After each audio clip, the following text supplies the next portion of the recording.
tater bug, eating my potatoes, tater bug, don't want my tomatoes, tater bug, what makes you so hungry, tater bug, eating all my money. What makes your garden grow? Water and sunshine. What makes your spirit grow? Knowing that should be mine.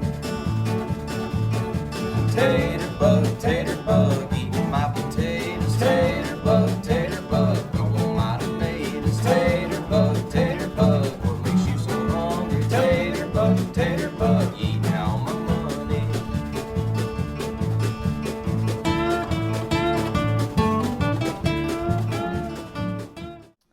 Good morning, you guys. It is Monday and it is the beginning of week 2 of our Homestead Homemaking series. If you missed Saturday's video, I'm going to throw an iCard up here so you can check it out. It's where I shared my cleaning day with you.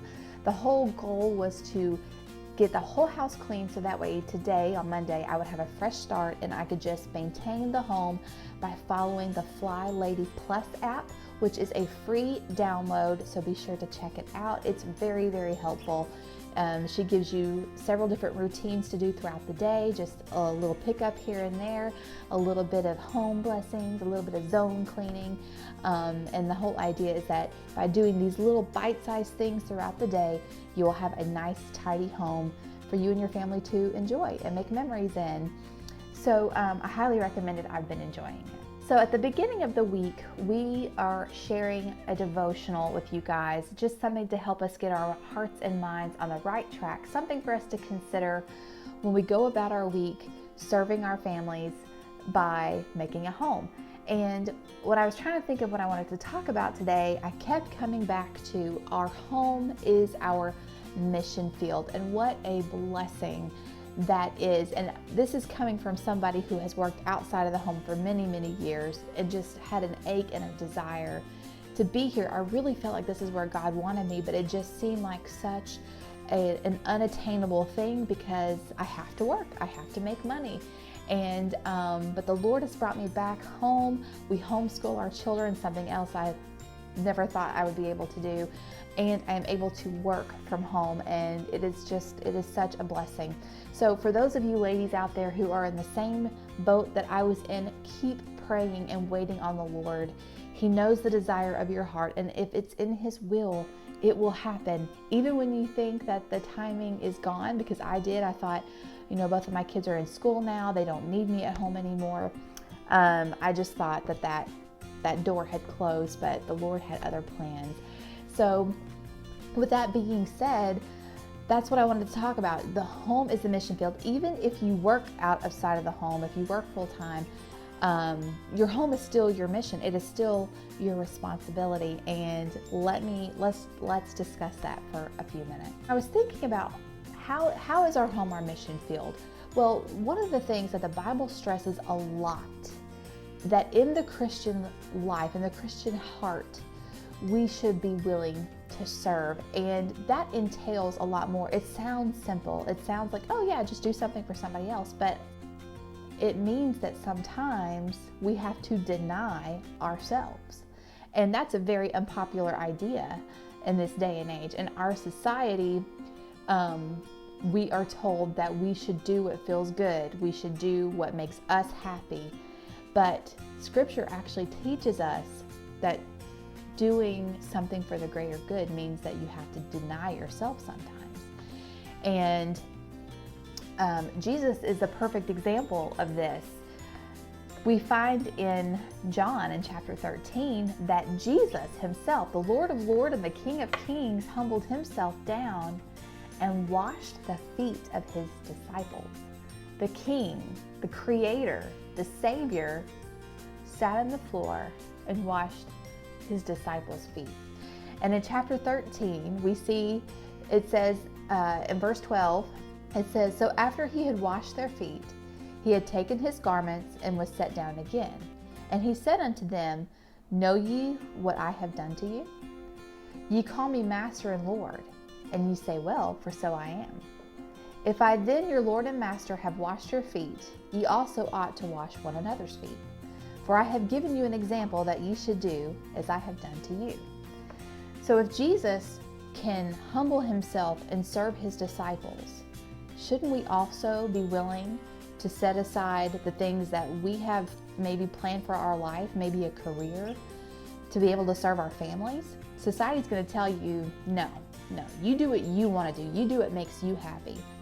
Our society will also tell you that it's completely and perfectly acceptable to serve somebody all day long because you're going to get a paycheck, but it's not okay to serve your husband. I think that's kind of messed up in my personal opinion. My husband has a calling to love me enough to die for me. Now, if you can't serve someone who's willing to love you for his whole life and even die for you, Jesus also tells us later on down in that chapter, by this shall all men know that ye are my disciples, if ye have love to one another. And again, society says it's completely and perfectly acceptable to serve special groups, but not your family. So what does this all have to do with homemaking? And how does it relate to our home being our mission field?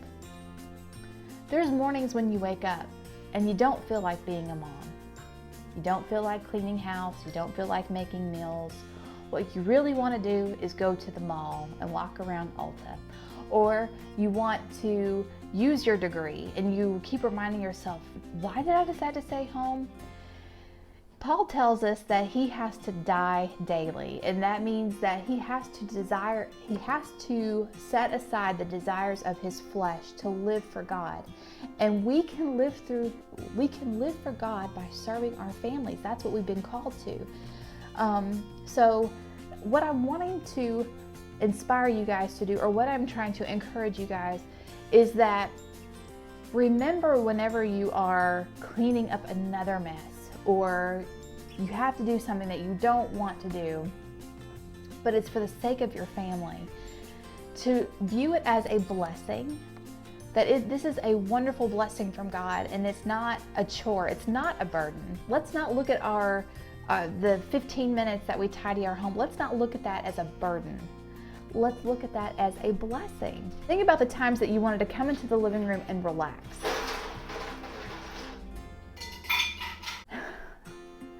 Think about the times that you want to come into the living room and relax. You just want to read a book.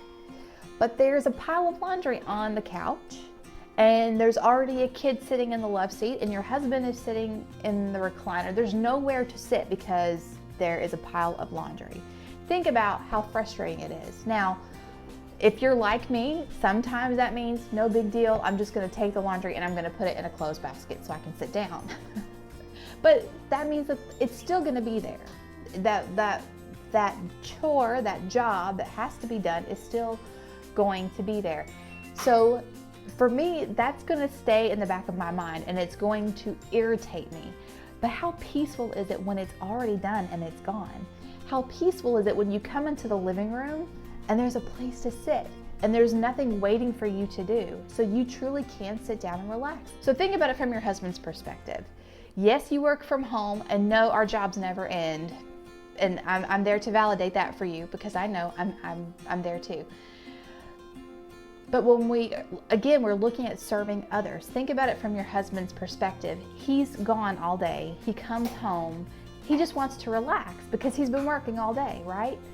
So what a blessing would it be for him to come home and there's no pile of laundry in the living room where he likes to sit and relax, because for him, he sees it too. And for him, that's gnawing in the back of his mind too, that that's something that needs to be done. Could he do it? Absolutely. But if we're serving our families and we want our homes to be a place of sanctuary, that's really on us to do it. He loves me. And again, I told you guys that I'm not going to talk about what the husband needs to do. That's between them and God. I'm just talking about life from my perspective. So struggling with this. That's what I want to encourage you guys today is we are called to a higher purpose. Homemaking is our mission field. We can show the love of Christ to our family by how we deny ourselves. Even if it's something as simple as washing dishes, we are showing our families love and servitude by doing that. So when you go throughout your week this week and you're tidying up and you are chasing snotty noses and you're making peanut butter and jelly sandwiches, remember that every little seemingly mundane thing that you do, you are showing the love of Christ. And that is our mission, that is our calling as Christians. And that is how we can do that for our families, is serving them. I'm gonna leave you with one last thing. If you're a homeschooler, you probably, if you're a Christian homeschooler, then this is probably one of your favorite verses as well. But in the Old Testament, in Deuteronomy, we see that the children of Israel are being encouraged not just to have the laws, the commandments that God has given them, but he tells them, starting in verse 5, "And thou shalt love the Lord thy God with all thine heart, and with all thy soul, and with all thy might. And these words which I command thee this day shall be in thine heart. And thou shalt teach them diligently unto thy children, and shalt talk of them when thou sittest in thine house, and when thou walkest by the way, and when thou liest down, and when thou risest up. And thou shalt bind them for a sign upon thine hand, and they shall be as frontlets between thine eyes. And thou shalt write them upon the posts of thy house and on thy gates." So our homes is a place where we are to not only tell our children about the Lord, but to show them Jesus through our example. And what better way to do that than to do as Jesus did and to humble ourselves and to serve our family. So I hope that you guys found this helpful, even though I feel like I made such a huge mess out of this. But serve your family, know that it's a blessing. It shouldn't be a burden, but we should definitely view it as blessings. I like how Fly Lady refers to doing the routines and the chores as home blessings, because it is blessing our family.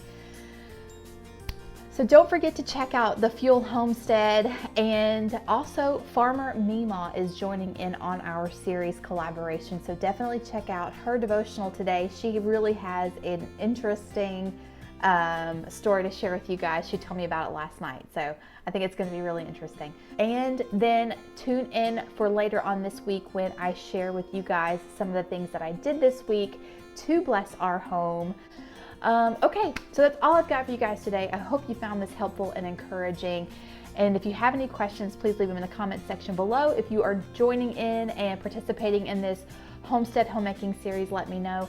And that's it. That's all I've got for you guys today. Until next time.